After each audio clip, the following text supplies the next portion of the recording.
Hey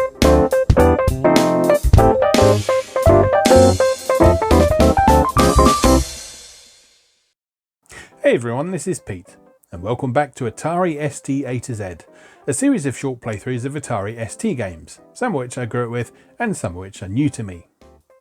Today's game is James Pond 2, codename RoboCod, a 1991 release developed by Vectordine and published by Millennium and US Gold. The game was designed by Chris Sorrell, programmed by Steve Back, and features music from Richard Joseph, making it something of a who's who of home computer games from the period. As the title suggests, James Pond 2 codename RoboCod, often shortened to just RoboCod, is the sequel to James Pond Underwater Agent.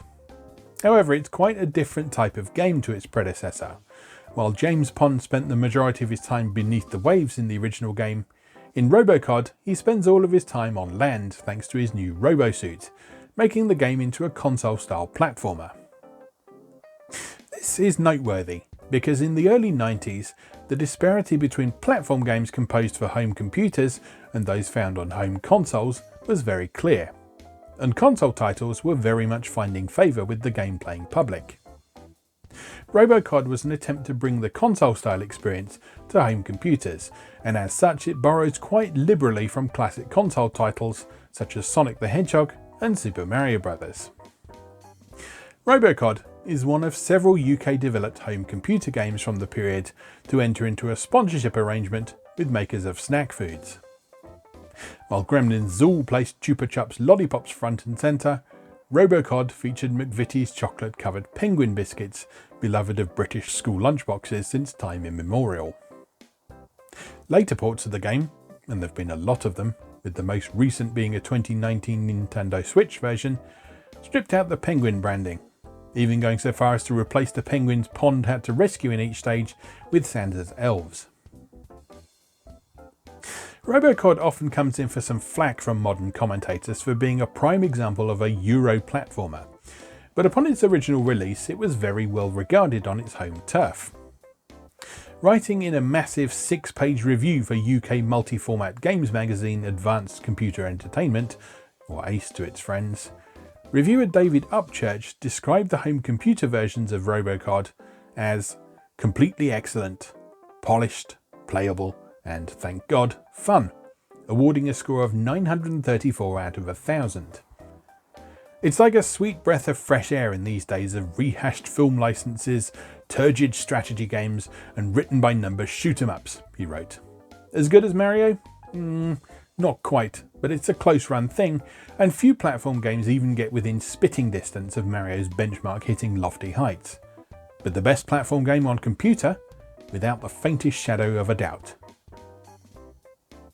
The short-lived Mega Action magazine from Europress included RoboCod in its issue 1 roundup of the best Mega Drive games around, rating it with a score of 92% and praising its massive play area. And the first issue of Future Publishing's Mega magazine from October of 1992 placed RoboCod as its 20th top Mega Drive game in the top 100 feature, beating out platformer classics including Castle of Illusion, Decap Attack and Alicia Dragoon. Sonic the Hedgehog took third place, if you're wondering, with John Madden Football 92 of all things taking the top spot. You can point and laugh all you like with retrospect. Xenon 2's 100% rated reviews say hello, but the fact remains, for home computer players who didn't have access to consoles, RoboCod was great. So let's go play James Pond 2, codename RoboCod. Okay, here we are with James Pond 2, codename RoboCod. And its gratuitous use of the Robocop music. Something is fishy in the Arctic. And he's kidnapped our friends. Only RoboCod can help us now.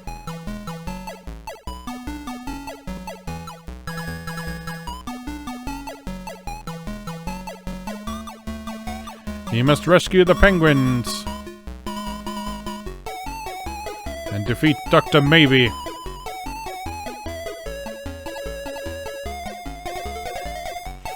Penguin, one of the chocolatiest biscuits in the world.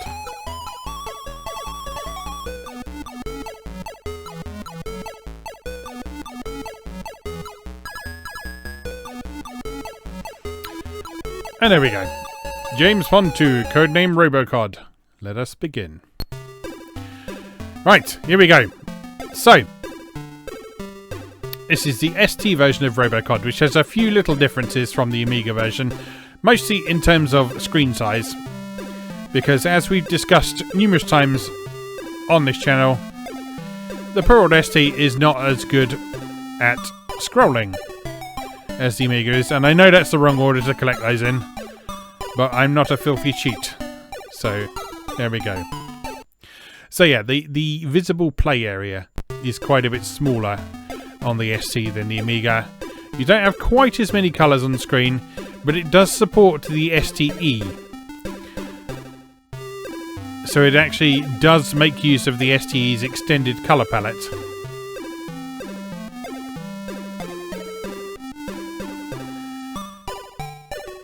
In certain places.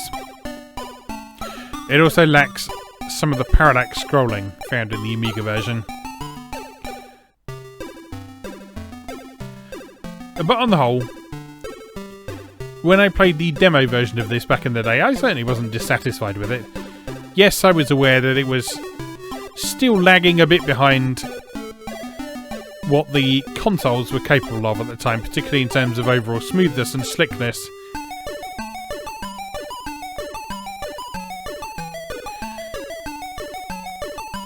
But this was the closest I've seen to a console-style game on Atari ST. You see, here's where we got some of the cues from Super Mario, banging your head on blocks to get items out of them. You will have also noticed us defeating enemies by jumping on their heads. You do double damage if you land on them while crouching. They're like that. Those snakes normally take 2 hits, but if you crouch jump and land on them, you'll defeat them in 1 hit.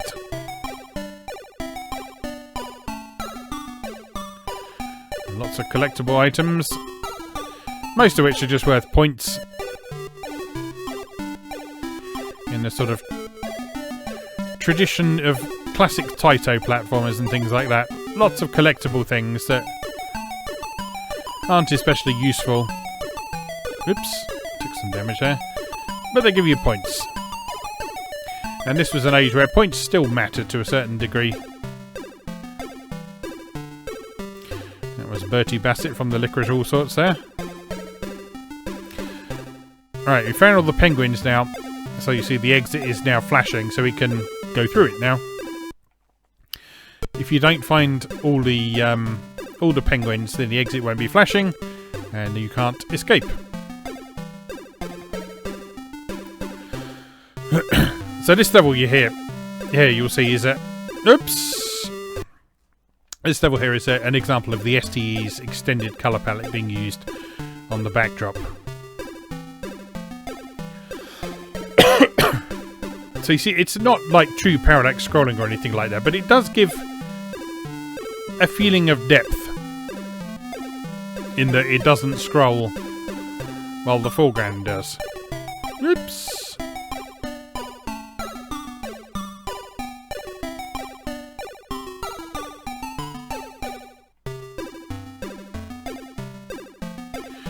So probably the most common criticism of this game from people who didn't play it back in the day and people who prefer console-style platformers is that James Bond's jumping is a little bit floaty. And it is. I won't deny that. But 1, you get used to it. And 2, it's not as if there weren't Japanese platformers with floaty jumping at the time.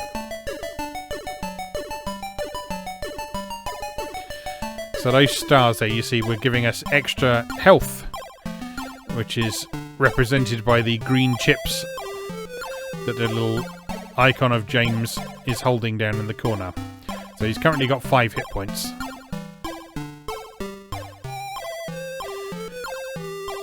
And his remaining lives are reflected by the number of fingers he's holding up. That same interface was used in the original James Bond, along with a a fishometer, I think they called it. Oops. So he had like a more traditional energy bar in the original James Bond, rather than individual hit points. But he also didn't have any invincibility frames, if I remember rightly. So if you sort of accidentally found yourself hovering over an enemy, then you would find yourself quickly draining all your life.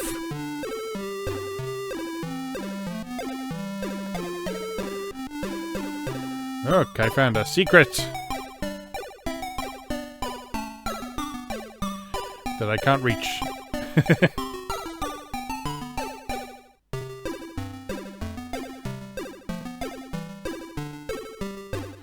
Oh, I can probably just stretch and get that, can't I? There we go.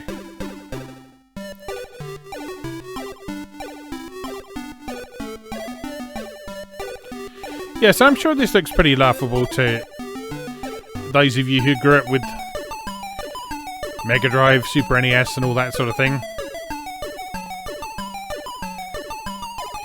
But at the time this came out, I didn't have a console, I don't think.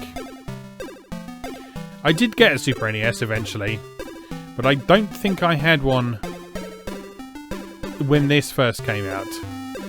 I had played on one, because my brother was working on console magazines at the time.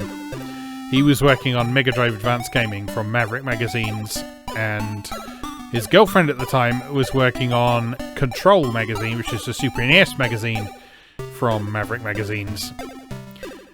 And so between the two of them, I often got the opportunity to try out console games that I wouldn't have otherwise had the opportunity to play. Because my brother would often come home with consoles in tow and let me ever play with them. Which for... what would I have been? I would have been probably about 10 years old at the time. That was amazing. Particularly when the Super NES first appeared.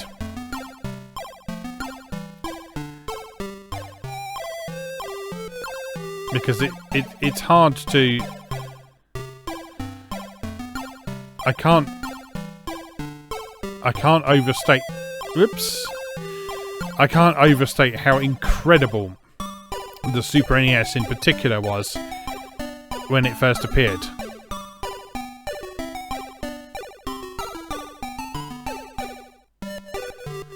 The Mega Drive was cool, don't get me wrong. I love the Mega Drive. But I vividly recall the Super NES appearing, and both me and my brother describing it as like having an arcade machine hooked up to your television.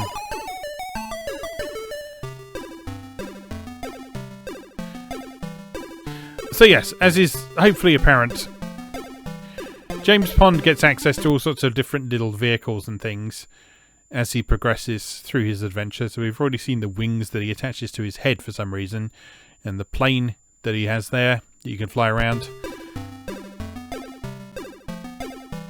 So we've now completed that level, so it's marked with his face, so we can proceed to the next one.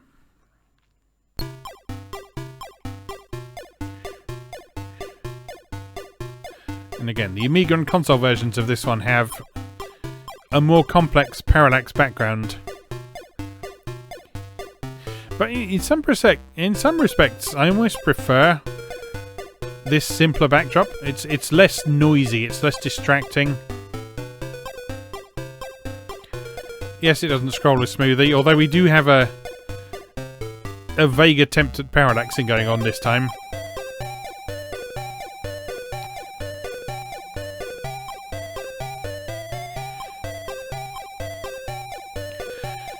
But again, I think I've mentioned previously on this series, when I was a kid, I was inordinately excited by games which had a stripy sky in them. So anything with a sort of colourful gradient sky effect like this, I found incredibly compelling for some reason.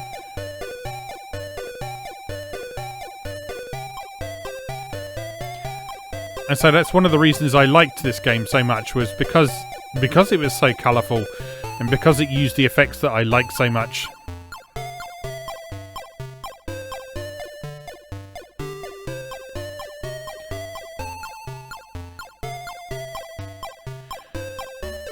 And like I say, I will freely admit that the ST version pales in comparison to the Amiga and the console versions of this. But it's fine. While we all take for granted these days that we have easy access to every version of every game ever made thanks to emulation, back in 1991 you had an ST or you had an Amiga. If you were lucky, you had a friend who had an Amiga, if you had an ST, like I did. So to a certain extent, I could enjoy the best of both worlds. Oops.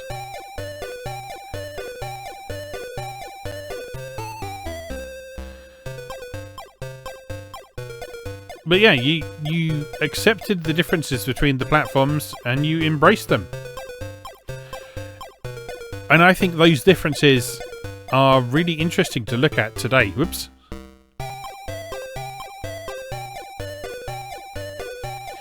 Because they make different versions of a game notably unique from one another. Which is something we don't really get these days.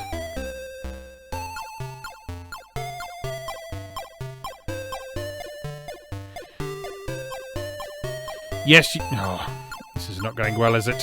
It's a bit of a blind jump, that's the problem. Yes, we often have a difference between, say, the PlayStation version and the Switch version these days in terms of performance. And the Switch version is often a bit of a graphical downgrade.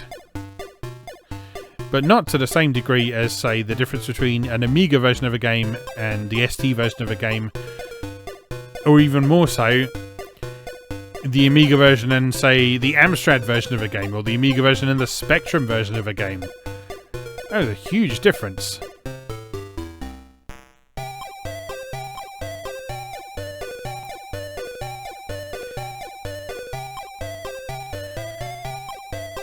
And while, yes, there was some of the inevitable jealousy going on when somebody who was stuck with an 8-bit platform saw the 16-bit version of a game, for example. But, you know, you just lived with it. Because you had the platform you had access to, and you dealt with it. And you were happy with it. Oh no, dead. Oh, have I got to do all that again? I have. But yeah, you just lived with it. You dealt with it. Because your family had chosen to buy that particular model of computer for a reason. And it wasn't your place to complain. Because computers are expensive. Actually, all the pickups have gone, haven't they? I think. So I don't think we need to go around and do all this stuff again. We just need to head for the end of the level. That's okay then.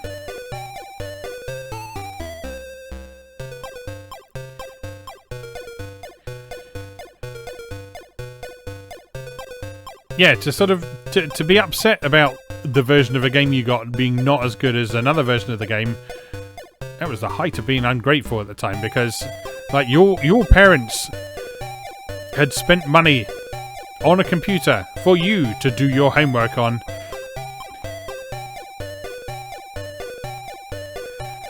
And it just so happened to be able to play games that you enjoyed. And if it didn't quite play them optimally, well, not a problem. You dealt with it.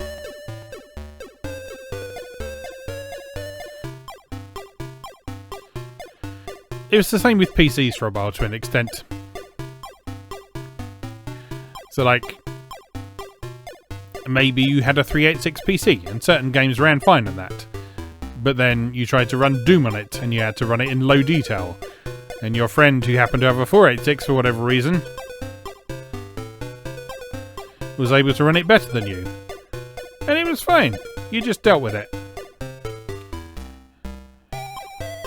I played a lot of Doom on 386 in low detail. And then when we did eventually upgrade to a 486 DX266, I played it again in high detail. And it was good. But I don't begrudge that experience that I had playing it on the 386. Because I still had the opportunity to enjoy it.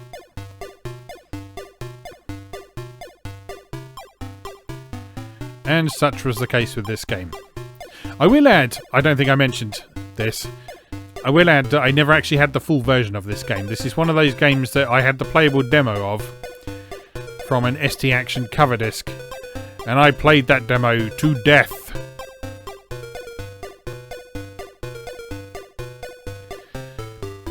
Because the majority of ST software that we had was stuff that my dad or my brother had got for review. So we got a lot of ST software for free. And so again, in the same way that you didn't complain about having an quote-unquote inferior version of a game, I didn't complain that I couldn't just go out and buy every single game that I wanted, because I got so much stuff for free. I was incredibly fortunate in that regard. That my dad reviewed lots of flight simulators, which I happen to enjoy, and my brother reviewed lots of stuff along these lines. So sort of more quote-unquote fun games.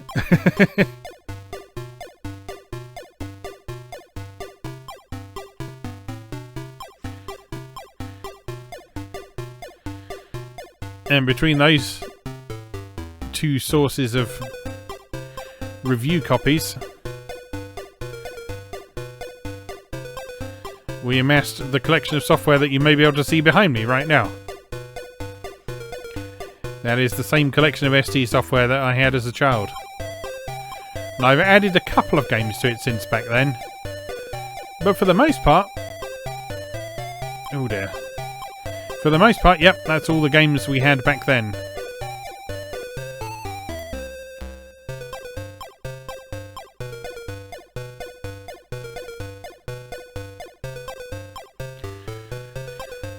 But anyway, hopefully you get an idea what RoboCod is all about from me playing it here. And you'll see that its levels are quite nice and varied.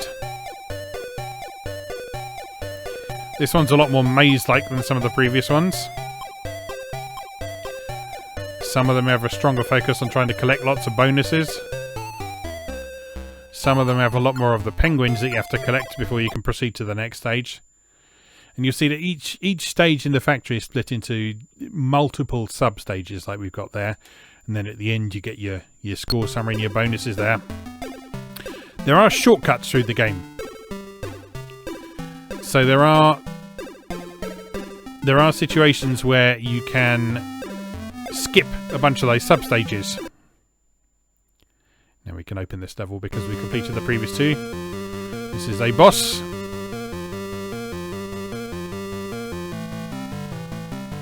Oh no! Death! Well, that's game over. That's upsetting. Do we get any continues? We do have continues. Alright. We have 9 seconds to comply. Alright, where is he? I think we have to hop up here and then boink on his head, like that. And then again, avoid where he's going to land and boink on his head. Watch out for the spikes. And hop and boink.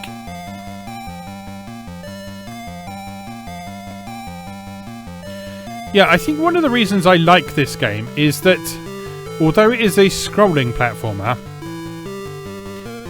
there's a lot of elements of it that remind me of old Taito games like Bobble Bobble, Rainbow Islands, that sort of thing. And the boss fights like that are a good example. That feels very much like a boss you would have fought in Rainbow Islands, Parasol Star, something like that.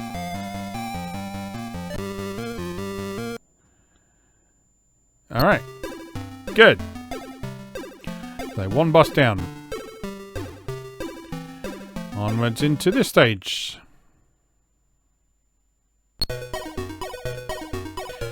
Now, if I remember rightly... Oh no, it's not this stage. This stage appears to be one where we've got some STE colours going on. Look at that gradient. Look at that lovely gradient. Ignore the frame rate it's scrolling at, yes. But look at how many colours. That's more than 16, I'll tell you.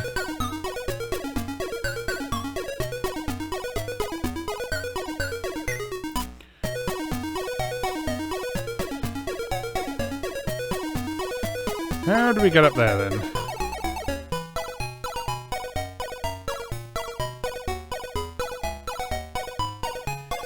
I reckon we can reach that. Oh, not quite.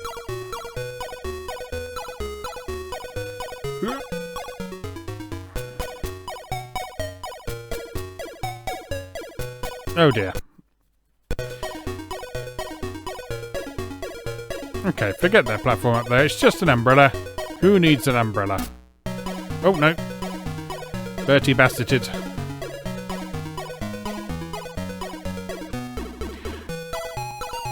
To my knowledge, Bertie Bassett is just in this. I don't think Licorice All Sorts sponsored this game or anything. It was just Penguin. But, yeah, Bertie Bassett's just there.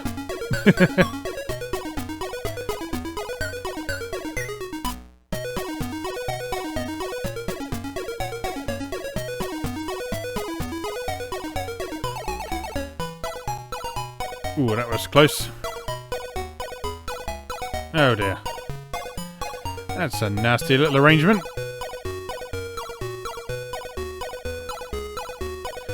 Wings! Oh, and stuff. That looks like a secret exit to me. Yes, because there's an exit down here and one up the top. So let's nab all those penguins. Is that all of them? Yes. Let's go out the top exit.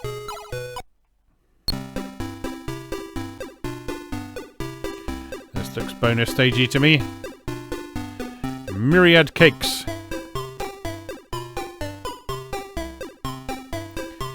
Many, many cakes. Delicious cake. And penguin biscuits.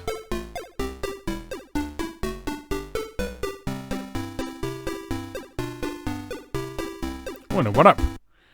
Look how happy he is to have a 1-up.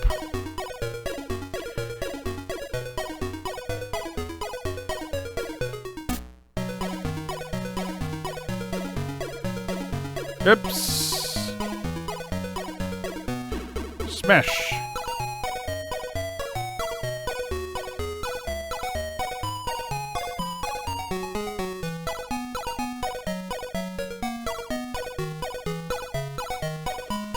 Yeah, I'm having a good time here.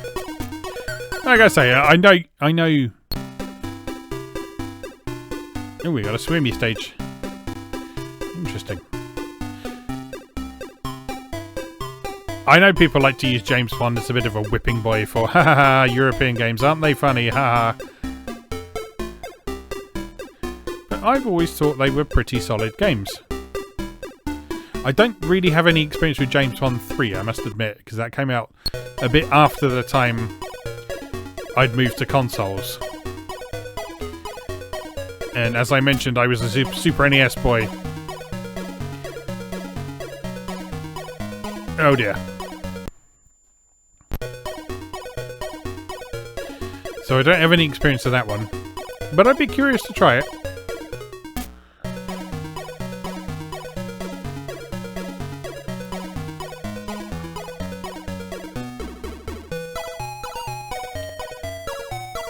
Okay.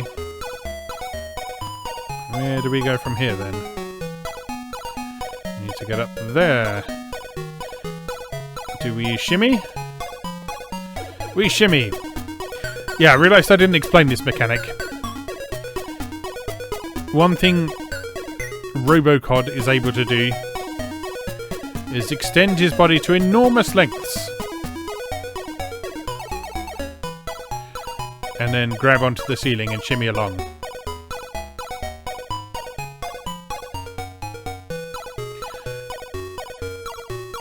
And so you can use that to sort of survey the situation above where you are, because you're sort of invincible while you're stretching.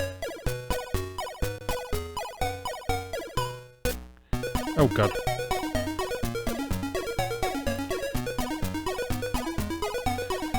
This is a horrible little arrangement. Have some. Is there another one? I bet there's another one.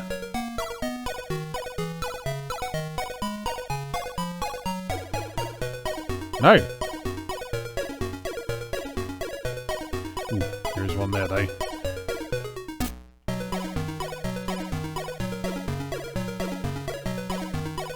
Stop hitting me!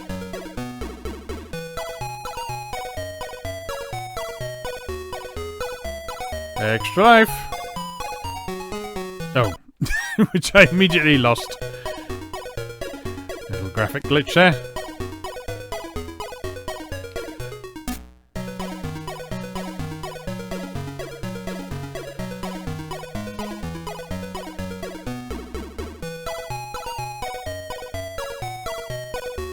Oh no, he came back.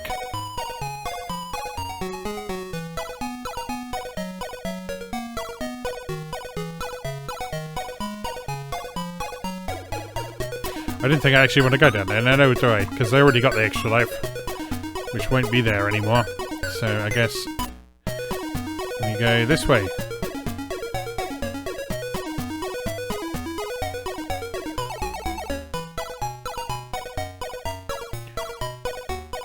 That was a good choice, apparently. Oh dear. That's rude. It's a Sonic-style trap.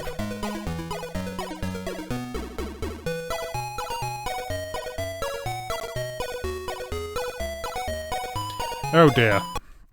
It's not going well. There's one level where you can jump into a penguin biscuit right at the start and get invincibility. But I don't know which level it is. I know this because I remember seeing it on... It must have been Games Master or something I saw that on.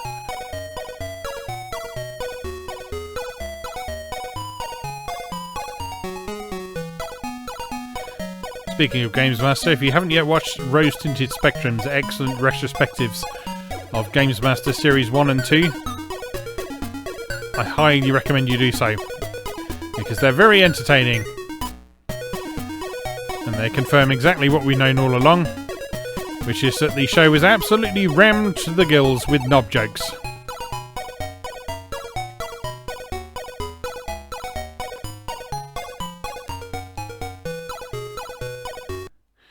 Because Dominic Diamond... Oh, hello. Have we got a cheeky little puzzle level going on here?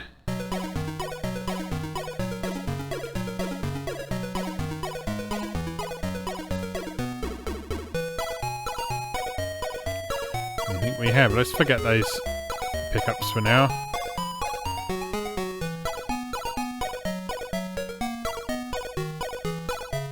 And let's head this way.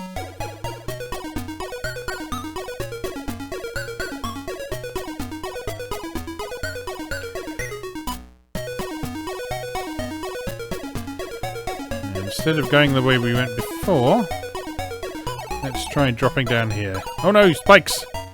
Death. Death is what awaits down there.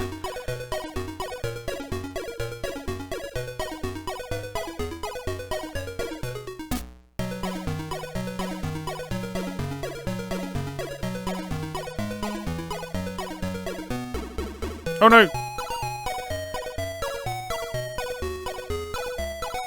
At least he bounces back up quite high when he lands in some spikes, which is more than some other games I could mention.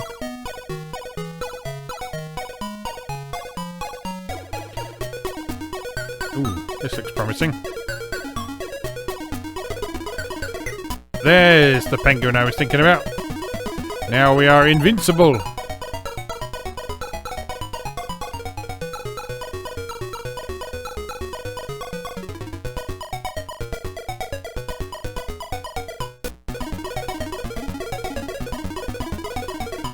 so what do I do with this newfound information?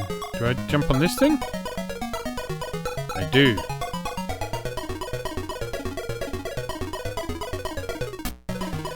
Then we go up here.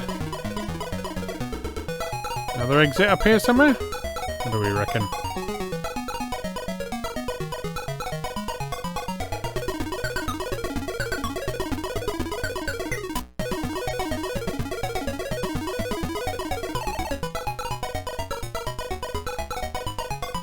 I knew there was a point where you jump into a penguin biscuit and get invincibility. I told you.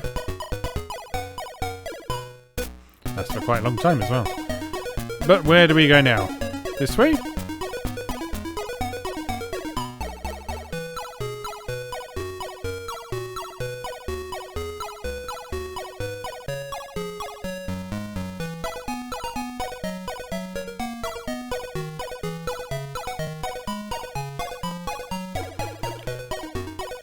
Oh dear. I feel like that sent us back to...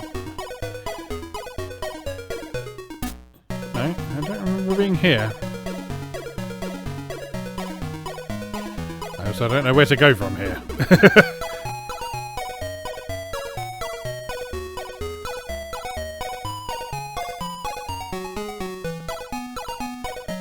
I guess this way?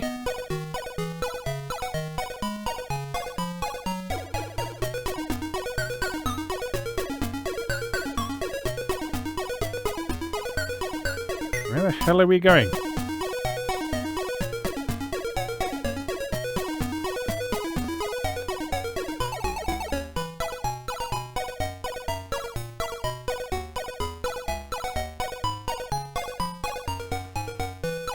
If this takes me all the way back to the beginning of the level, I'm not going to be happy.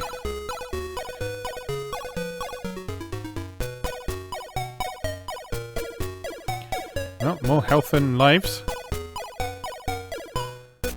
Is this another? No. No invincibility from this penguin.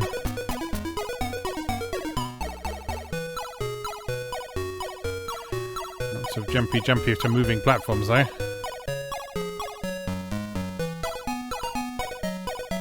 Oh no! Oh no.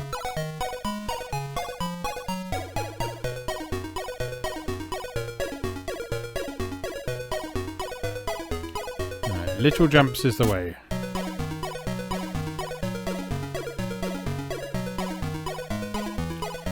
And then back this way. Little careful jumps.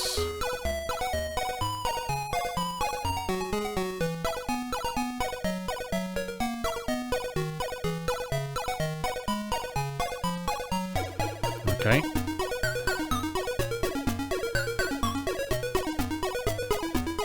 Many umbrellas.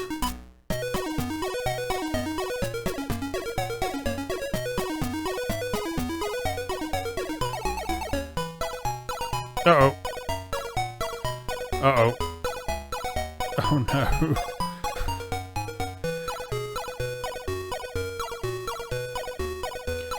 Oh, that's deeply upsetting.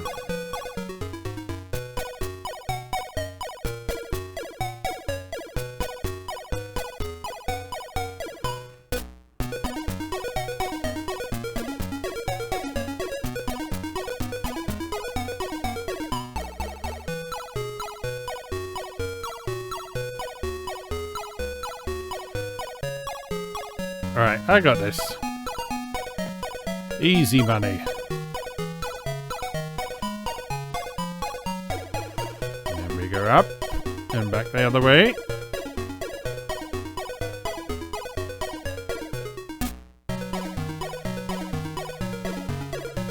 And onwards. Okay, and then up and over.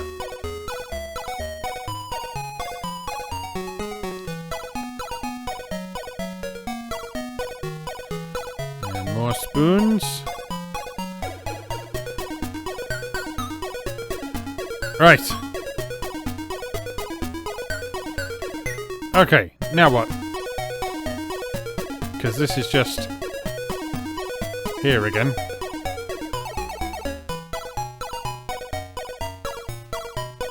So this way? Yes! Oh, dear me.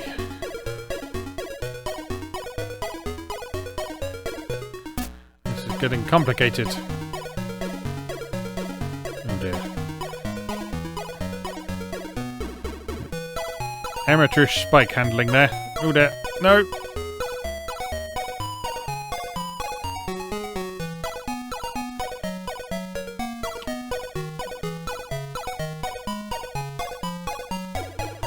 Oh dear. This is jolly tricky. Right, carefully. And boing. Right, and up. And over a little bit. No, there's a bloody enemy there.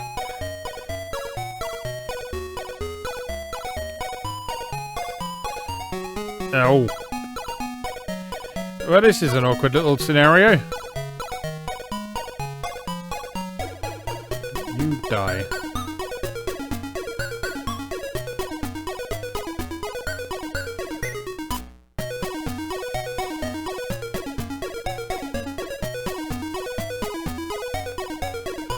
Okay, now we're over here. No! Curses! No! Oh! Piss flaps! Alright, I got it this time. Watch this.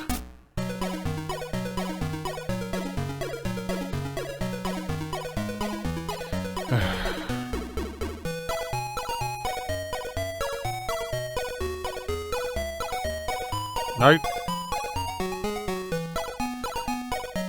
Little jump. No. Little jump. Carefully. No, too far.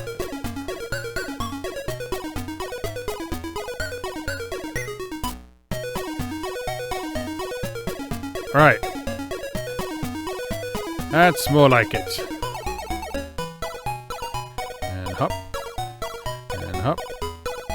And hop. And hop. Okay, good. We're getting somewhere. Oh no! No! No! No! No! No! Bollocks!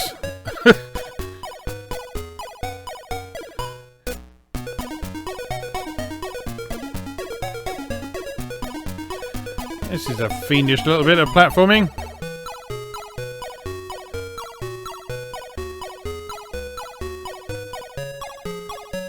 And need I remind you, I'm pressing up to jump.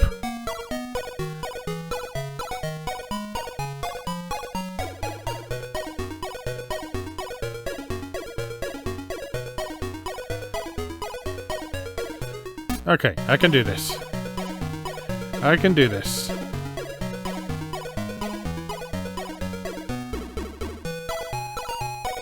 No, no, no, no, no, no.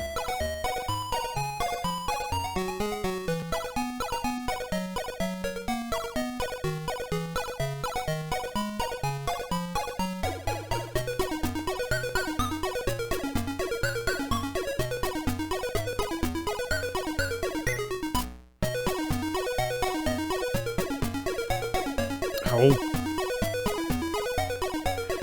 Damn you, pond.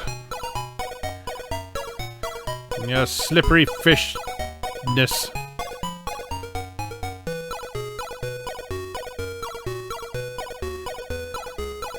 See, just stop moving before I land.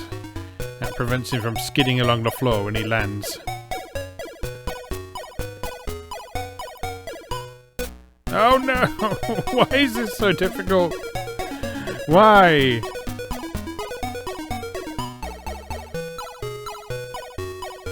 Oh, hello. Well, that makes things easier, doesn't it?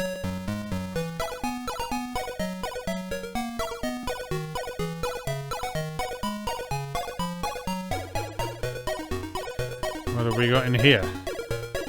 Another umbrella.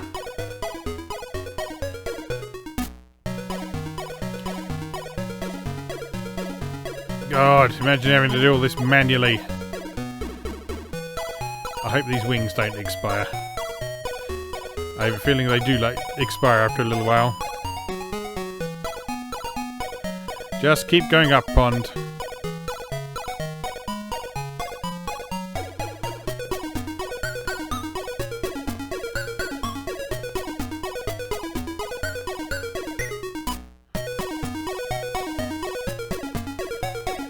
Oh, you've done it, pond.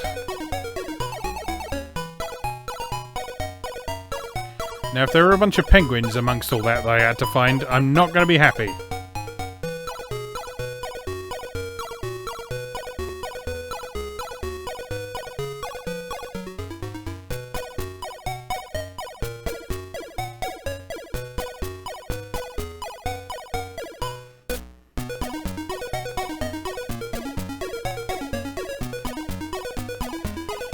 Okay, so... Oops! So where's the exit?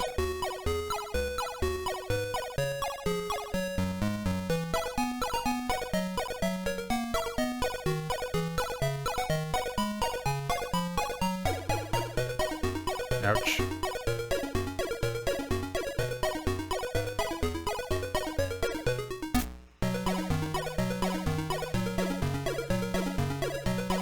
Oh, how many layers of this? Oh no! No. Oh. I hope those wings are there again. Otherwise that's going to make this much harder.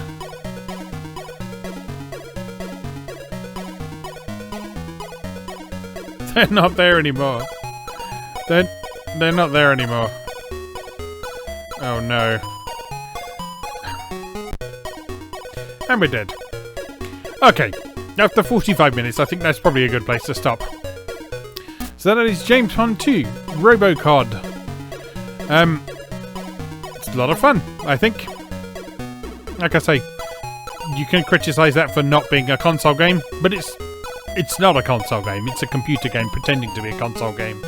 Yes, there is a Mega Drive port, but we're looking at the ST version today.